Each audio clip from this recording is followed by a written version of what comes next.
Okay, so thanks everyone for the birthday greetings. And Marianne, it's your birthday too. That's wonderful. Won't ask how old either of us is, but I am going into a prime year of my life.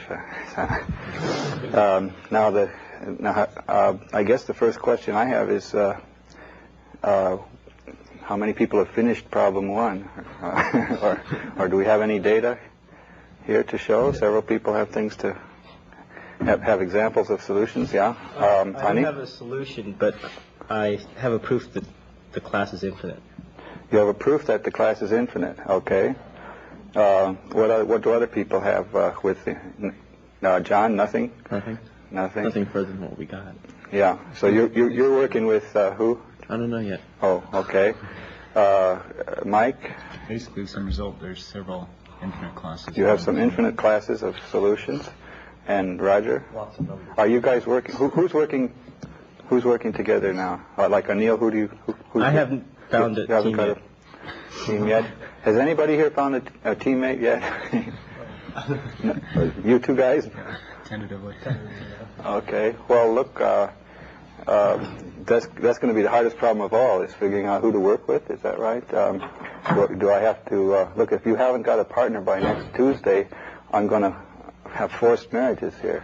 So think about that, right? Give that some attention. This is maybe this problem is too easy to merit or too good to let somebody else to work on with you. But no, I think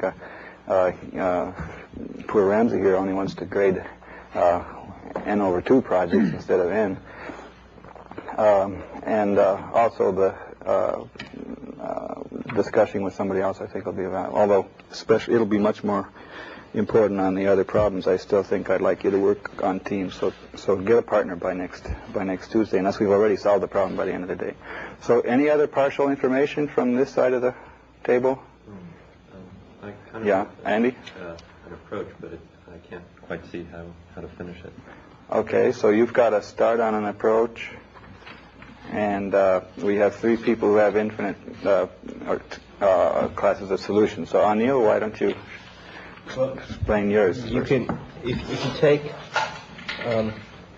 any number of 6s and follow it by a 7, that gives you a monotonic square root. This is so. For example, 7 squared is 49. Yeah. And then 67 squared is let me see, 449. 449. Isn't that amazing? And 4489. Sorry. 4489. Okay, and then 667 squared. 667 squared is 3 4s, 2 8s, and a 9. 444889. And similarly, you always get one more 4 than the number of 6s. So, and the same number of 8s as the number of 6s. Oh, okay. So now, how do we prove that in general? You can prove that by induction. Prove it by induction, okay. So for example, 67 squared is equal to 6,000 plus 667 squared. Is this the way to do it? Yeah. Is 36000000 plus 667 looks an awful lot like 2/3, doesn't it? And so when you take 6 times it, we get actually we want to take 12,000 times 667. So I want to multiply this by 12. So that would be 12 times 7 is 84. 12 times 6 is 96. Carry the 8 is 104. And 12 times, same thing, like that. Did I do that right? I hope. Anyway, 660, probably it'll be something like that. And then 667 squared, we happen to know, is 444889. Didn't work? We're missing a 2 in the... Wait. Okay, I got it. I blew something. 4, 4. Pocket calculator, otherwise known as a peace key. Okay, so what do we got here? How do you work this darn thing? Clear? You're supposed to do something when I push C? Oh, clear. Oh, okay. All right, so now all I got to do is some calculation. Now, 6,000 squared, I'm pretty sure of that one. Yeah. Is that going to be okay? So now the next one was 12,000 times 667 equals, oh, I blew it. Okay, 8, 4.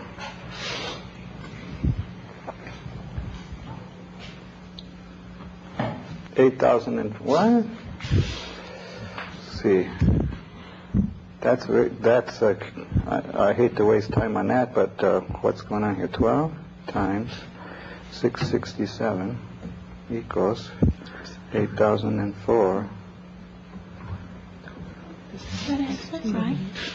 8,004. Okay. So I guess I carried the wrong thing. 12 times 7 was 84. Okay. And then 12 times 6 is 90.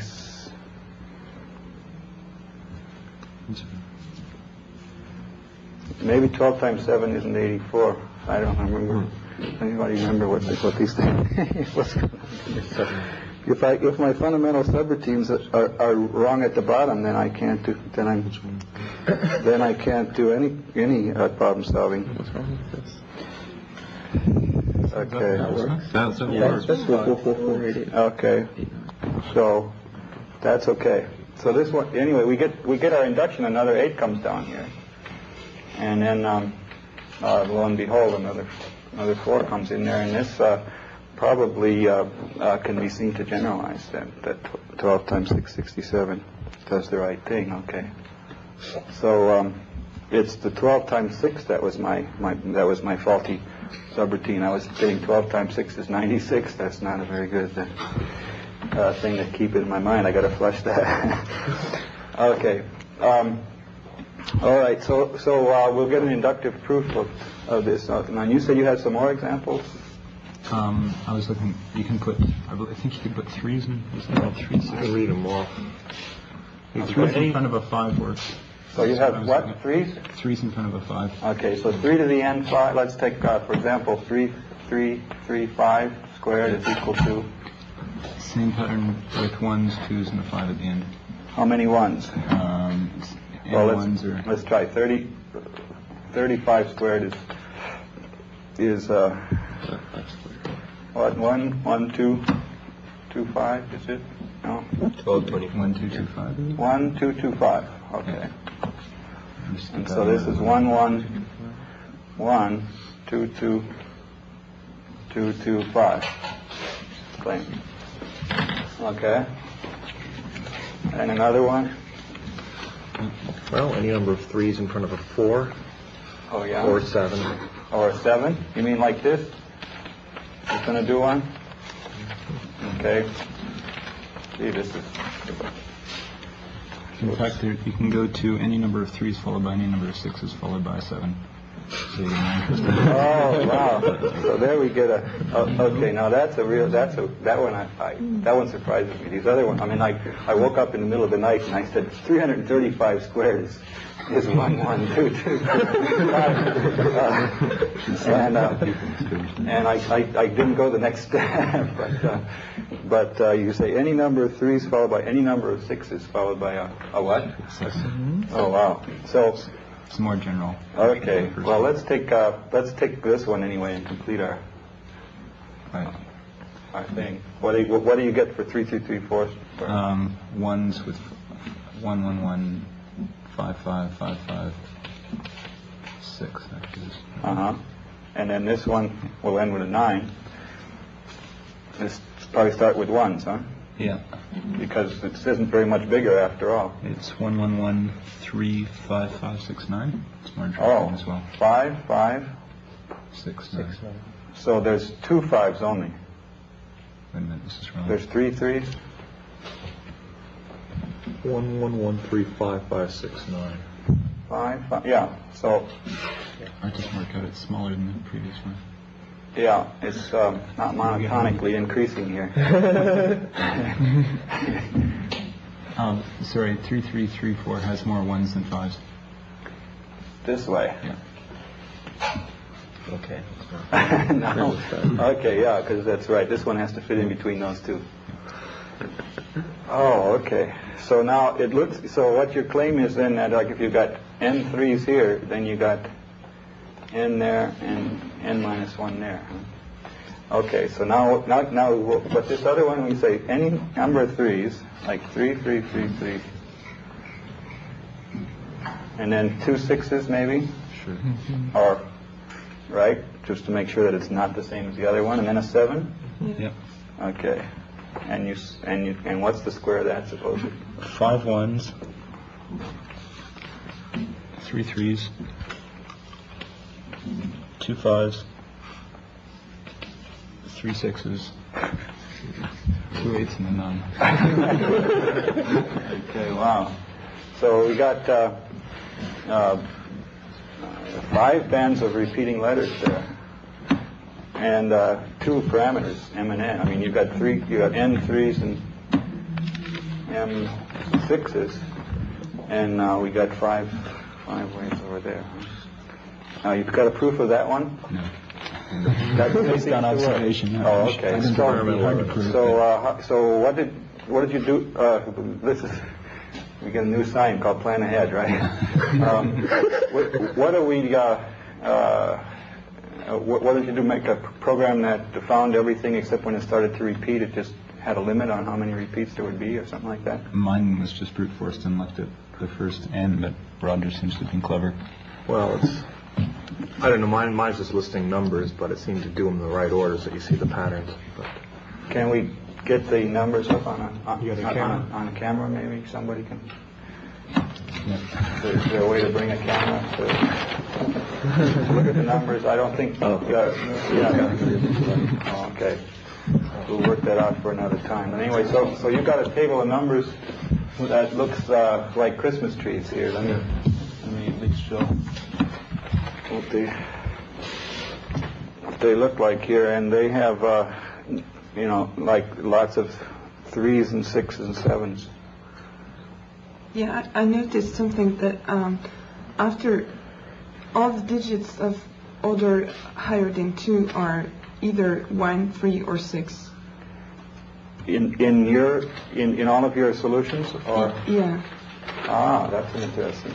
So but I have no proof of that. It's just that's just in the cases that you found. It looked like 1, 3, and 6 were the good digits to have. I mean, in n. Yes. Yeah. Okay. So that's an interesting thing to wonder why those are so much more popular. Amy, you had a comment? Oh, I was just going to say there's one more pattern. It looks like a 1 followed by some number of 6s and a 7 is also 1. Okay, so you got like 1, 6, 6, 7, Right. and you got one like that. What does this one come I out think to it's be? arbitrarily many 1s in front of arbitrarily many 6s. Oh, you say you might have a bunch of 1s in front too? I think that's true, yeah. Oh, that's interesting. I Well, just, maybe I didn't take it far enough. I don't know. let's get this one it in. didn't show up on there. No, I'm just generalizing from 3-digit numbers, so. Yeah. Okay. Well, no. So here we got 1, 1, 6. Yeah. Okay. Does 1, 1, 6, 7 work? 1, 6, 7 works. 1, 6, 7.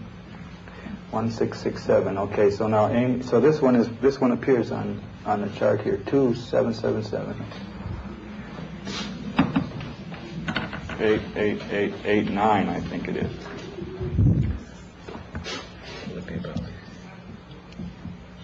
Yeah.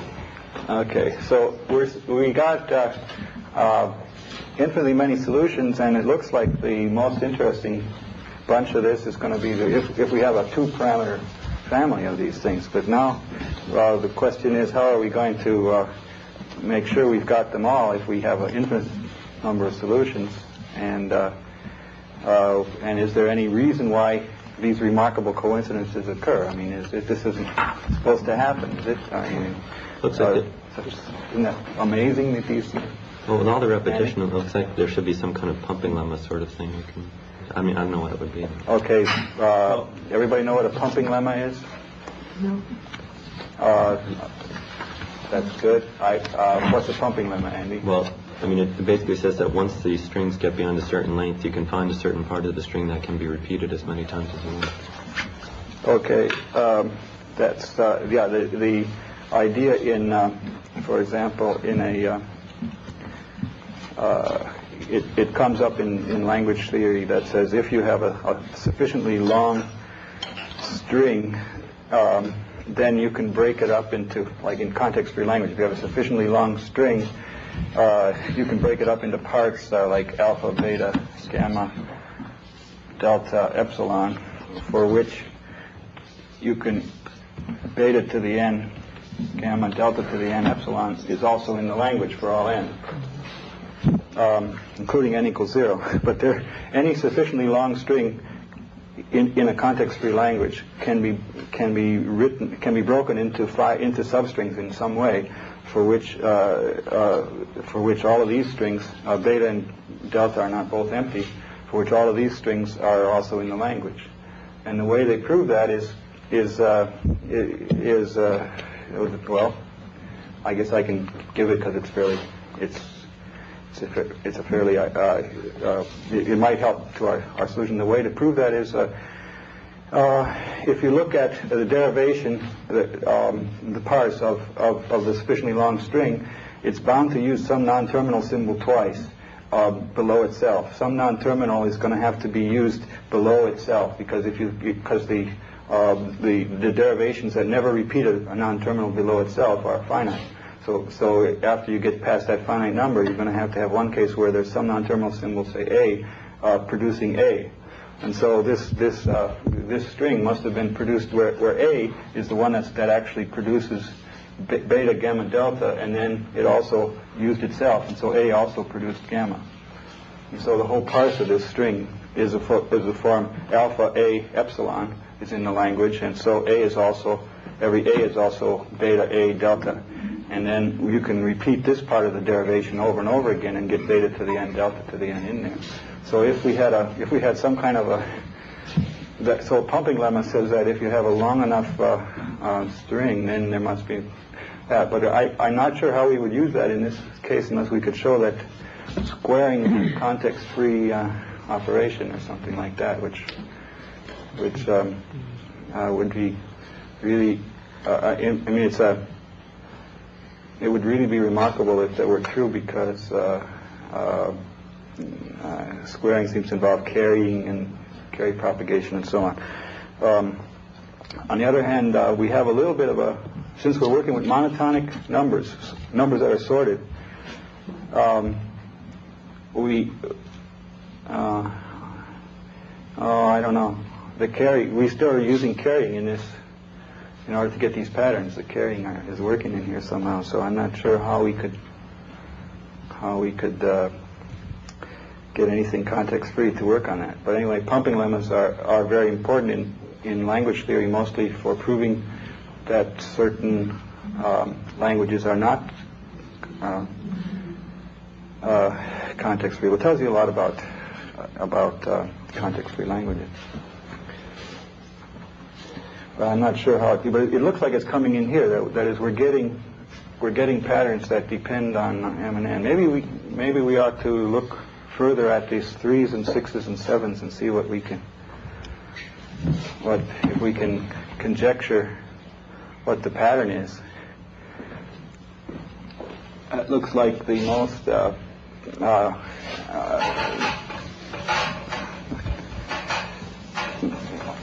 most curious thing to do now. So let's try to get a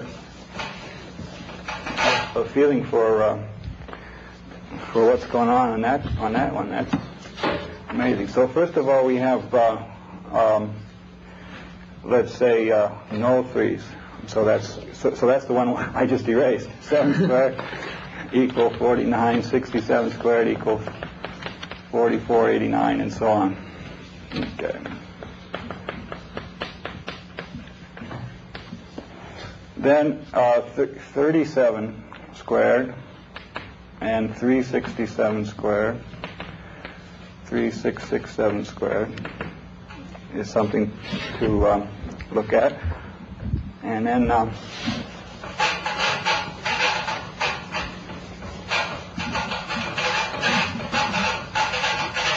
okay. So hi. Yeah. I don't know. These, I can't prove it, but these seem to, maybe that's what you're talking about, but these seem to follow a certain pattern that you have one starting, one, then n 6's, then a 7. Yeah. I have got a list here of the first 50. Have you got them all? The first 50. First 50. So, you have 1 followed by n 6's followed by a 7. Then you have n plus 1 3's followed by a 4, n plus 1 3's followed by a 5, n plus 1 3's followed by a 7. What are the No, I mean, the I'm numbers giving out that the first few. Your chart shows these are n, right? And then, Yeah, these are just the n's. oh, it doesn't show n squared. No, but I mean, the n squares are, Okay. okay? Now, after the first few, okay? Right. What you seem to find is that you have 1 followed by n 6's followed by a 7. Yeah. Okay, then n plus 1 3's followed by a 4. 1 followed by n 6's. Yeah. So you have 3 to the n plus 1, 4. I mean, n is any. Yeah. So n plus 1 means that you have to have at least 1 3. Is that what you mean? No, I mean, Oh, okay. after a certain Okay. Yeah. then you have 3 n plus 1 3's followed by a 5. Yeah. We had Then- those. Yeah. And 7. n plus 1 3's followed by a 7. Yeah. Then you have n 3's followed by a 6 followed by a 7. Then n minus 1 3's followed by a 6 by a 7. And so on until you have all n plus 1 6's followed by a 7. And then it goes to This is n like that. Oh, I see. You're giving me the numbers for large numbers of digits. Okay. okay, then you have So this is 2 6's here. You mean? So. yeah. Then this goes on until you have n plus 1 6's followed by a 7. Oh, okay. So then we get, I see, 6 squared and so on. So then we find with 3, 0, 6 to the n plus 1, 7. 7, and then it becomes 1 followed by 6 is n plus, Then we come back to here again. yeah. That's what you're saying. So that claim is that we have listed on the board already all of the infinite families. I don't know, but I have looked at, Yeah. say, for 3, 4, so lengths of 3, 4, 5. So that's So this works up to, in other words, this is the pattern after the first few little cases of. How about any number of 1's followed by 6's and 7's that somebody said? Yeah, that's right. We got. We have down right there. Okay. 1167 doesn't count. Okay. Okay, but 116 does, and 117. But after that, it's not listed on this chart. Okay, so after we get to a sufficiently high point, this seems to be what the conjecture is. Now we have to prove it then. We might be able to prove this without a computer. That's too bad. Yeah, we'll have to do something with a program. Maybe not. we generated it with a program. What? We generated these numbers with That's okay, right? Yeah, that's good. Anil? I don't quite understand the conjecture. But Okay, well, we have to, the conjecture is that after you start out and throw away all solutions where n is less than 1,000 or something like that, then what do the n plus 2 digit numbers look like? It's 1, 6, 6, 7, 3, 3, 3, 4, 3, 3, 3, 5, 3, 3, 3, 7, 3, 3, 6, 7, 3, 6, 6, 7, 6, 6, 7, and then you go to the 5-digit numbers. The 5-digit numbers will be I see. with n equals 3 here. And and then the 6-digit numbers and so on. Okay. So I mean, this is the conjecture is not only that all of these work, but that none others do for large enough n. Is that clear? So for the small case, we had 1, 2, 3, 4, 5, 6, 7. They all worked. Then 12, 13, 15, 16, 17. So there's these sporadic ones but then after a while they seem to be doing, and it says recording terminated Thursday, 10th January, 10:59 a.m. No wonder you were a little late for class. Well, for proving that they all work, you could probably use the same technique by induction that Anil did. And then for proving that none others work, didn't we have a kind of theorem that AX didn't have that property unless X had that property? Use the technique we started with yesterday. Okay, right. Going back to what we said yesterday, we could exhaust on the possibilities for coming back. Yeah, that's a good thing. Right. Now I'd like to first see if we can't find what this pattern is of the right hand sides with the 3s and 6s, because this is a double family here where we have two parameters, and it would be interesting to have a conjecture as to what these are going to be. In fact, I must say I didn't expect such a rich family of solutions with 2 independent parameters, but it seems that it might be true. So what is 37 squared? 1369. Excuse me? Oh, I got it here maybe. 69. 1369. And then? 2 ones. Oh, I mean 1 1? 1 1 3 5 6 9. 3 5 6 9. Find a pattern in this. Sorry. No, What? No, that's not. That's for 337. Sorry. Oh, this one. Mm-hmm. 1 1 3. No, both numbers I gave were. What? Were for 337 and 3369. Oh, this is the 1 3 6 9, and this is 1 1 3 5 6 9. No. Sorry. Can I give you the numbers from the beginning? Maybe you should write them.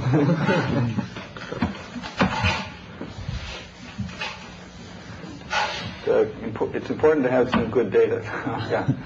Okay. For 37 squared, it's 1369. Okay. For 337, it's 113569. Okay. For 3367, This one. 1133 6689.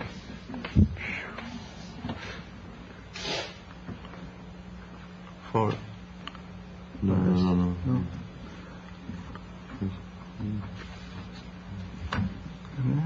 Probably. Do you have this one? 367 is 134689. 1 134689. Okay.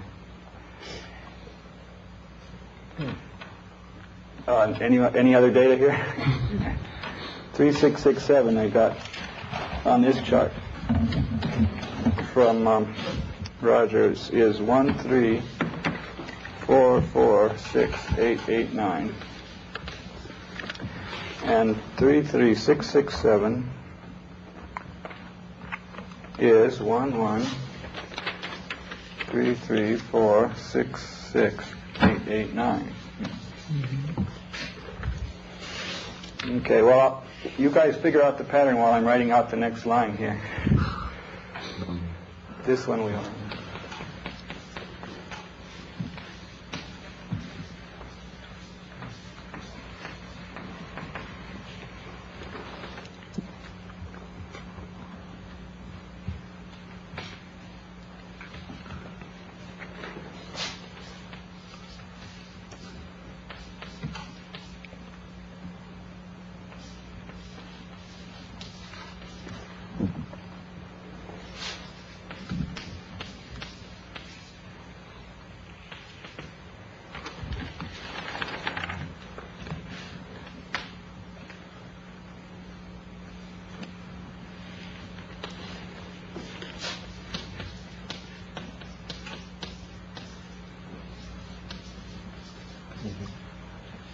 think the problem in the last column is that you started the pattern one too early. The first one doesn't fit in. Uh-huh. So that's a member of a different class. we have an anomaly. Yeah. Okay. So it looks like, in other words, we're getting 4 4s and 3 8 6 3 4s. Okay. Well, why don't we try to get some algebraic explanation for what's going on. What is a number like this? In general, for general n, can we write 6 to the n 7 is equal to something in closed form? 4 to the n plus 1. Yeah, 4 to the n plus 1. Excuse me? 4 to the n plus, in the same notation. No, I'm sorry. I meant, I mean, what is this equal to as far as a closed form in let's see, when I write 6 to the n, what I mean is not 6 to the n. 2 times 10 to the n minus 1 plus 1 divided by 3. Okay, 2 times... It's like 2/3, so yeah. It's 2 times 10 to the n minus 1. 2 times 10 to the n... n minus 1. N is the n minus 1. Well, I've got n... n plus 1. Oh, n plus 1? Yeah, right. Plus 1, right. So that we balance the 7, so it's not really 2/3. The whole thing divided by 3. Okay, like that. And that's like 2/3. Okay. So that's a formula for it. It suggests that we multiply by 3 and see what 3 times these numbers is, right? So suppose we have something like 3 m of those and 6 n of these and then 7, and we multiply by 3. Then we might find out what this number is in some other form, and then we can square it and divide out by 9. So 3 times 7 is 21. Carry the 2. 3 times 6 20. They get down zeros. Is 3 times 6 is 18, and carry of 2 is 20. So we keep carrying, so we get 0 to the n with a carry of 2 to the next batch, right? 3 times 3 is 9. Carry 2 is 1. Carry 1, and then 3 n minus 1 and then we got m minus 1 zeros and 1. Okay, so there we've got a formula for 3 times this guy on the left, right? Okay, so 3x is that, which is a fairly easy number to square. Okay, so let's say x is equal to this, 3x is equal to this. What is 3x squared?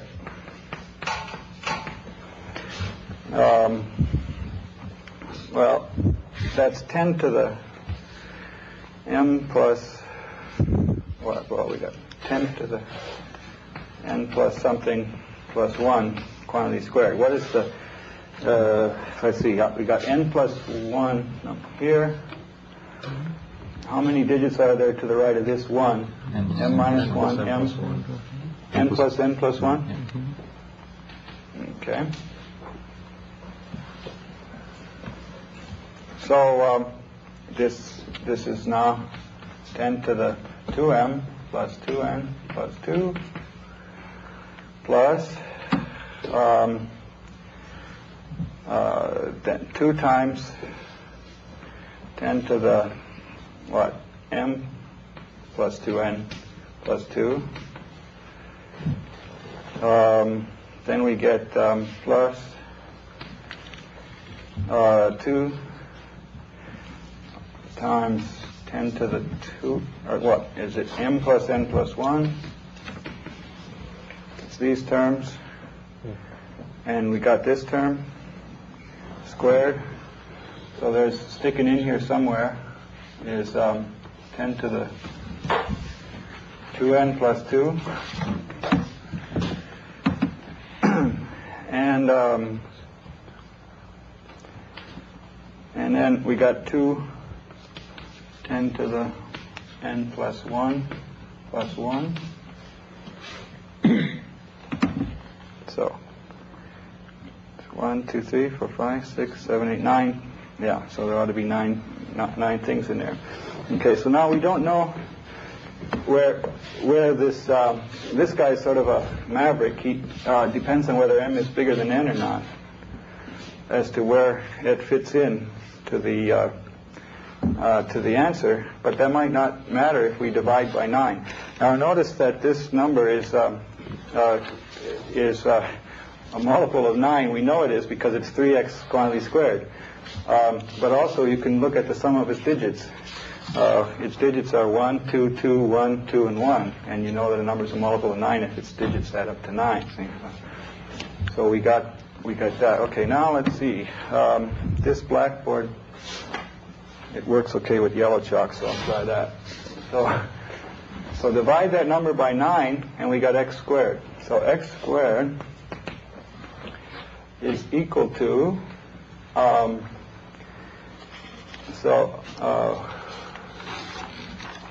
well, need some notation for strings of, like the first one's going to be 2n plus 2n plus 2 ones. Okay, yeah, that's an interesting point, Mike. That let's suppose we have, for example, 1 to the n.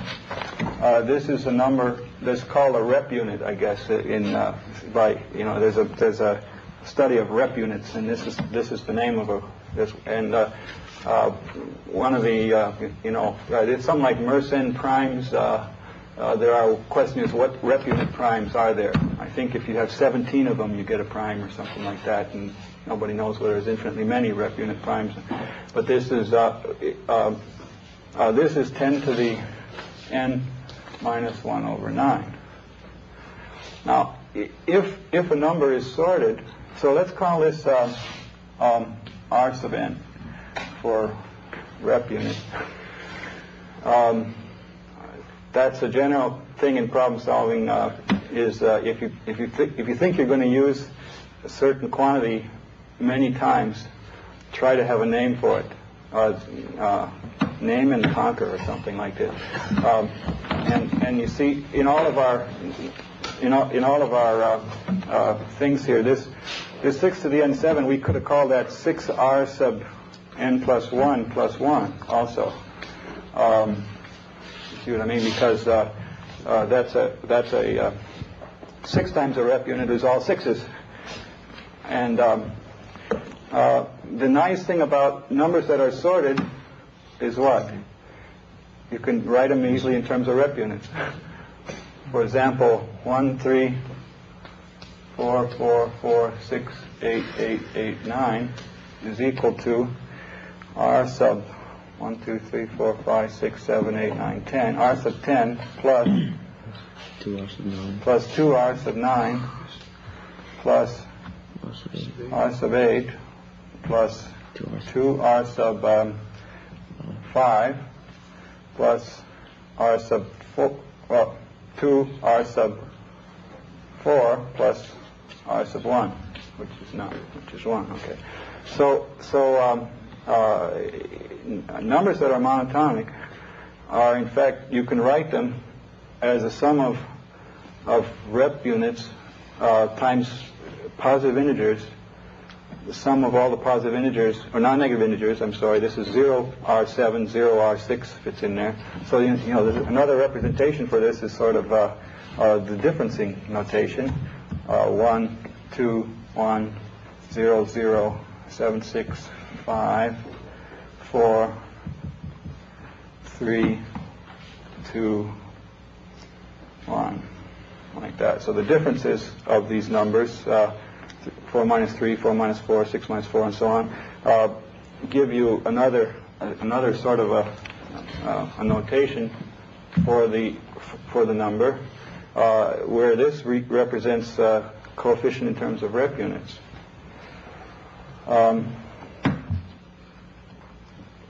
also,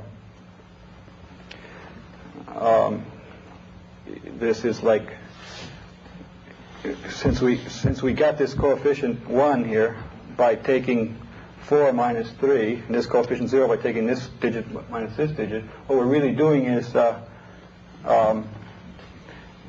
shifting right 1 and subtracting. And shifting right 1 and subtracting is enough to give us this notation then. So we started out with x. This is y. It's x squared. This is then y minus y over 10.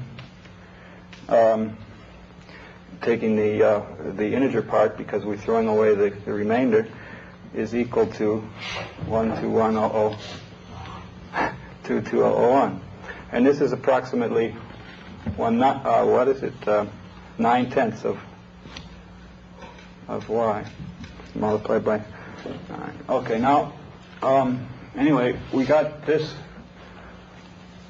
formula, and x squared or 3x squared is equal to r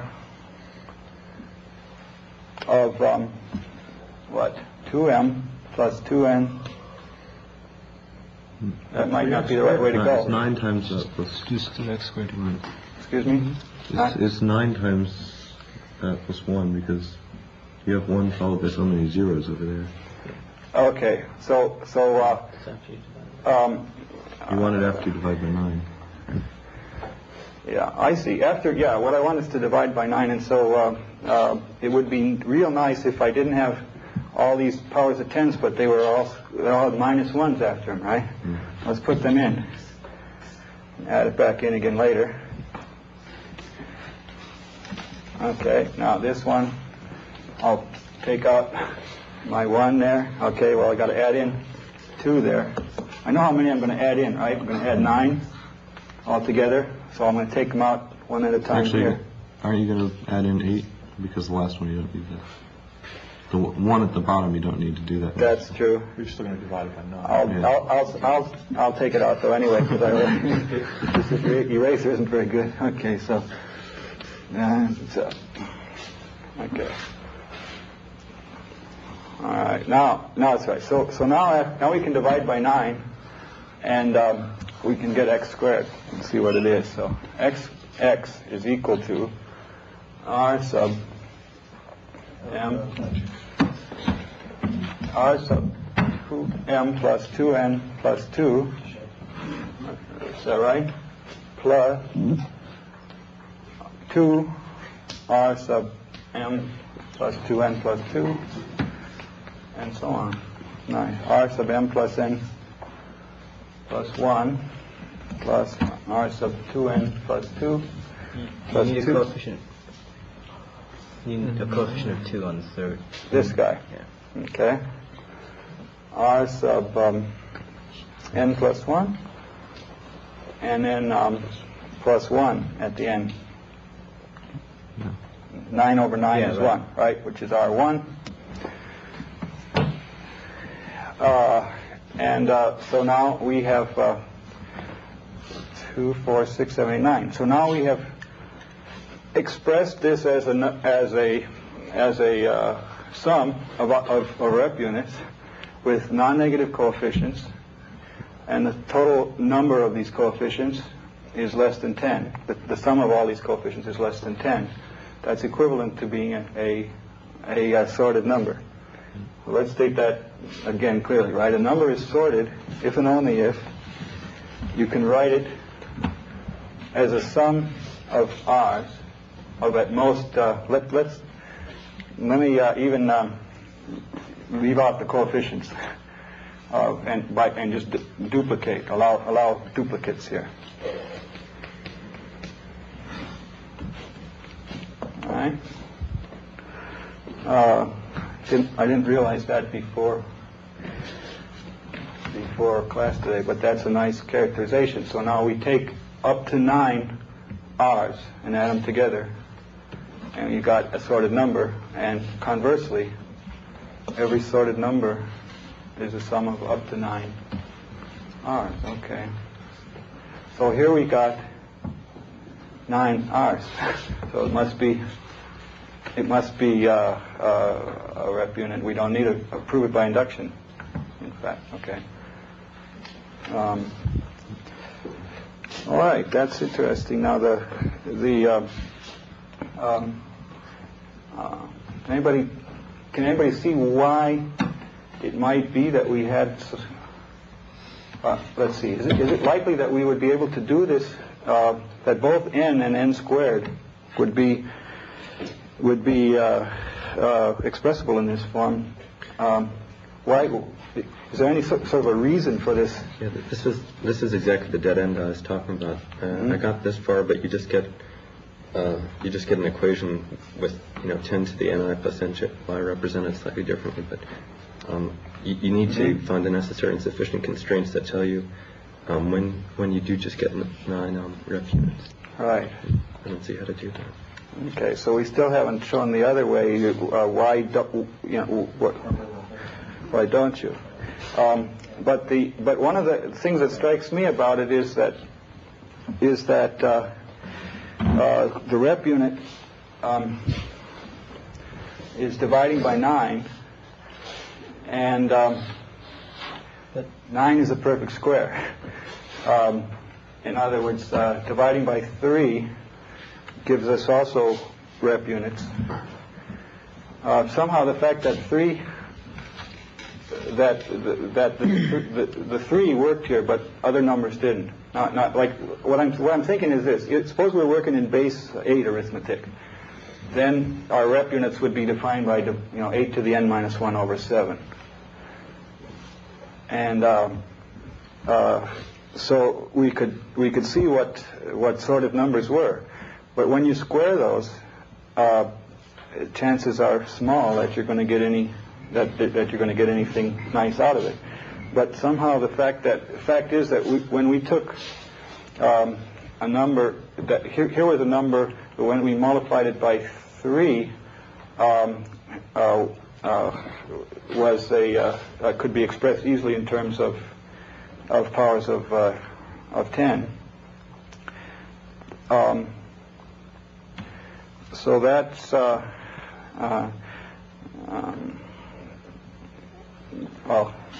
then x over 3 could be expressed as rep units.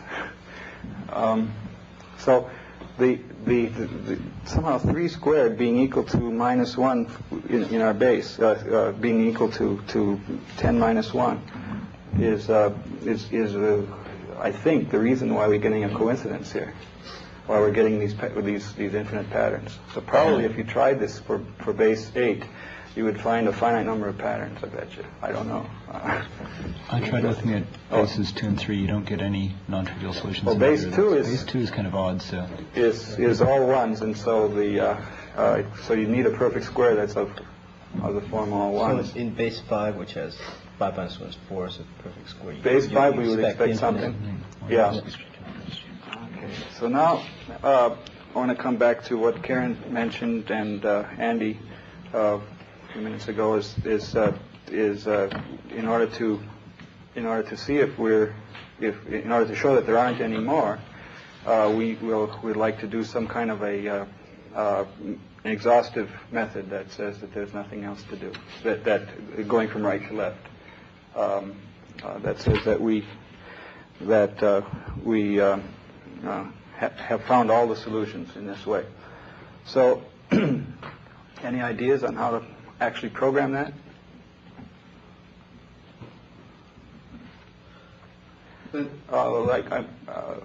Arif?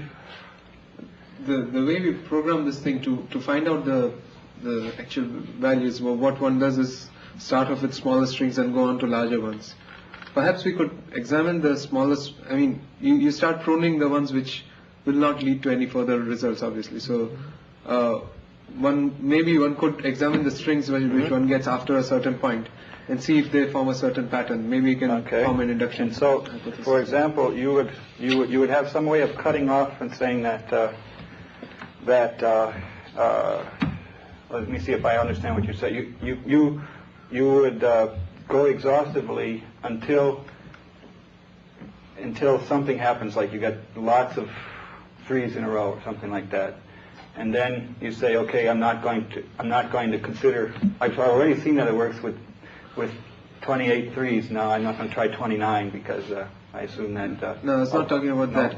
Okay. What I was saying is that maybe at some point, with the pruning, you'll get to a regular some kind of set of patterns, which is some kind of regular set. Regular, I don't mean in the grammar sense, but in some fixed pattern. And then maybe you can do some kind of induction on that to show that the next set of patterns you'll get will also be of this form. And therefore the solutions which you get must always be of this form. You want the computer to do this induction? No, I was talking about okay.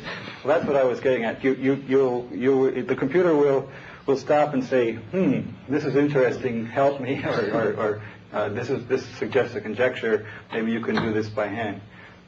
Yeah, we could also imagine, of course, the computer being pre-programmed with all ideas of mathematics in it, and to follow along every conjecture. Or we could imagine that we could pre-program it for a small class of conjectures that it might be able to dispense of automatically. Right. So in your case, those numbers that you showed me, how did you get them?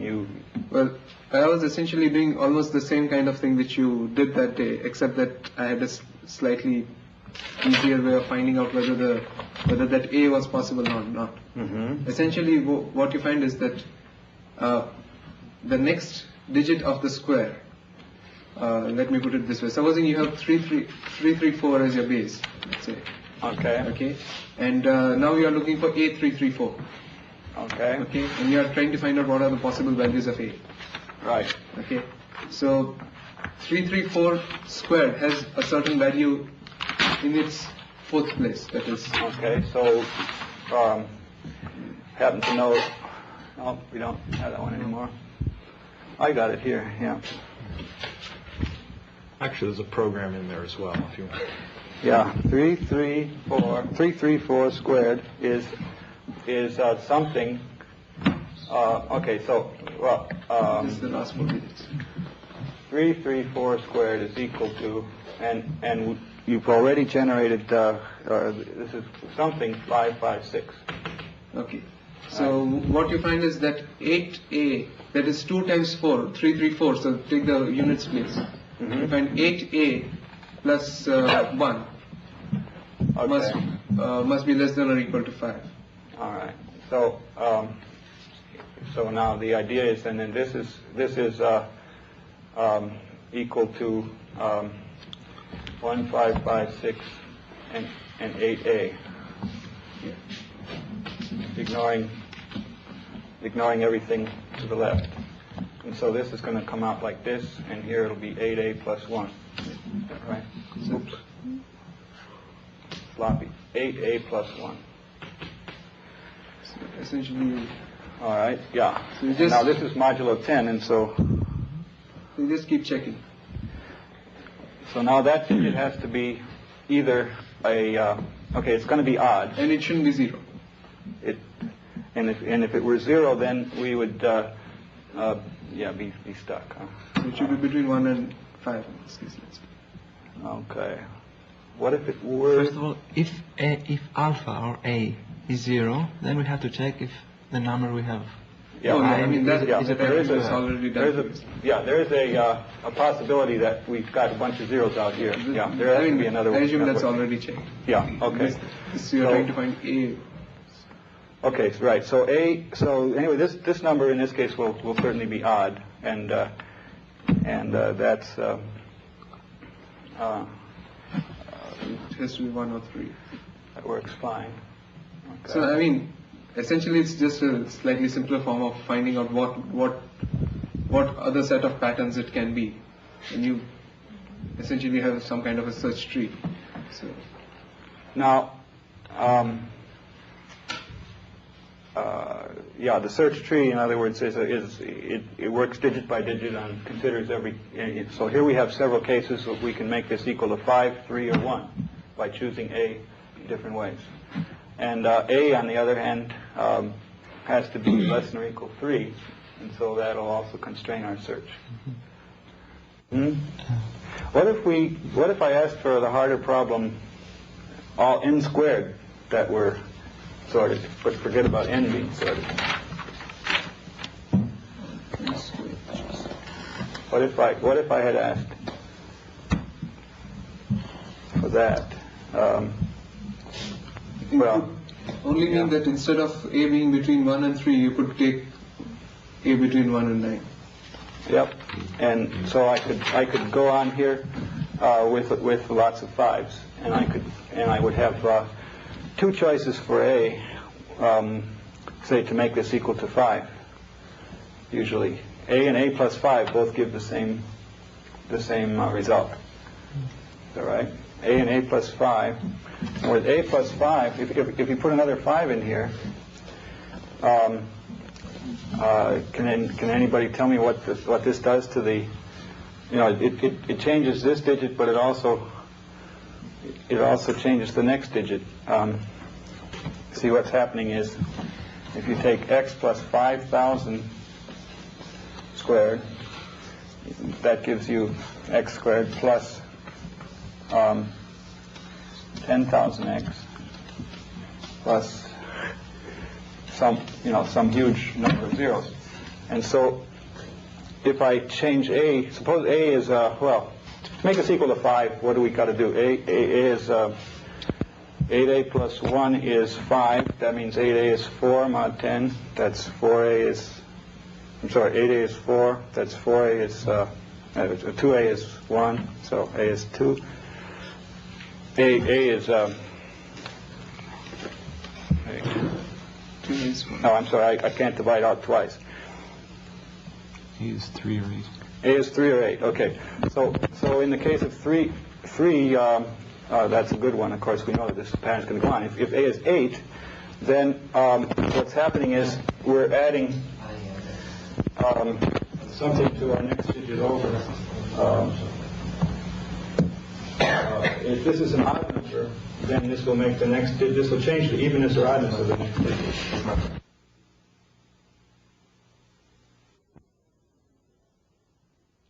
Okay.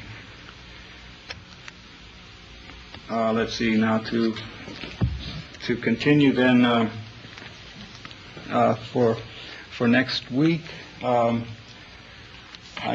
think that there are a few more things interesting to say about this problem, but not probably 2 sessions worth. So why don't we figure on wrapping up this problem next Tuesday, unless some people find something real interesting about it by then, more, and then we'll begin on problem 2. We'll have that much more time for the other problems if we can. If somebody, however, solves the problem of finding all sorted values of n squared, then that would open up a whole new range of ideas. Let's see, I think I ought to finish one more piece of old business before we quit today, and that is we never did put x into rep unit form. So we had 3x was this, so 3x is 10 to the m plus n plus 1, got it there, plus 10 to the n plus 1 plus 1, which is equal to 10 to the m plus n plus 1 minus 1, 10 to the n plus 1 minus 1, plus 3. Okay, so therefore x is equal to r sub m plus n plus 1 plus r sub n plus 1 plus, 3 of these, right, divide by, x is equal to 1/3 of that, which is 3, 1/3 of that, and 1/3 of that, plus 1. So there's our x, and And there's our x squared. So that's the completion of that formulas. Isn't the last one R0 instead of R1? Yeah, what about that? How many ones are there in R sub n? N. How many ones are there in R sub n? There are n ones in R sub n, and so there would be 0 ones in R sub 0. But weren't you getting a 0 by +1 -1? Yeah, this is the what's known as the fence post error, or I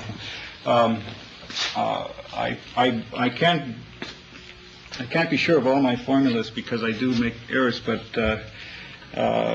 when I got 1, I think R1 is 1. I believe that I can claim. But because see I went to one more place to 10 to the n in order to get n zeros after it. Yeah. So R0 is 10 to the 0 minus 1 over 9, which is 0. So I was tempted to also say R0, but I think it's R1. Arif, you have a comment? Okay, so I think the main thing to solve then between now and next time is whether or not it's easy to prove these conjectures in the computer. That is, instead of having the computer just spew out the saying this looks like it might be a pattern that works, and then exhaustively disprove all the other ones. It would be nice if the computer could also verify the good ones, because we have a small number of tricks that will probably suffice to verify it. And so why not try other bases than 10? See if base 17 in fact does have some interesting families of solutions, because we can do this with other bases. Then with the same techniques we use for this one, that'll be a test of whether the thing really works. That's not a proof. Excuse me? That's not a proof. What's not a proof? I mean, even if you could generate numbers like that on base 17 or whatever, and get similar families. Yeah. That's not a proof that this family is correct. That's not a family that which family? That is not a proof that this family is exhaustive. I mean, that this. Okay. What I believe you do is something like this. You have a tree, like as you suggested, that has two ways to come. One is when you drop to another digit or not. Now, when the tree has a choice of staying at the same digit, it could try to generate a conjecture saying I stay at this digit n times, and then I drop down. So if you could generate a conjecture, then you could if you would have to find some way of proving that conjecture can be handled for n times, and maybe the R sub n notation works to work on that conjecture. It's not immediately clear that it will work, but I think it might. But the main thing about your tree method is that when you finally do drop from a digit to a lower digit, then you know you've made some progress, and eventually you have no more choices, so it has to be a perfect square or not.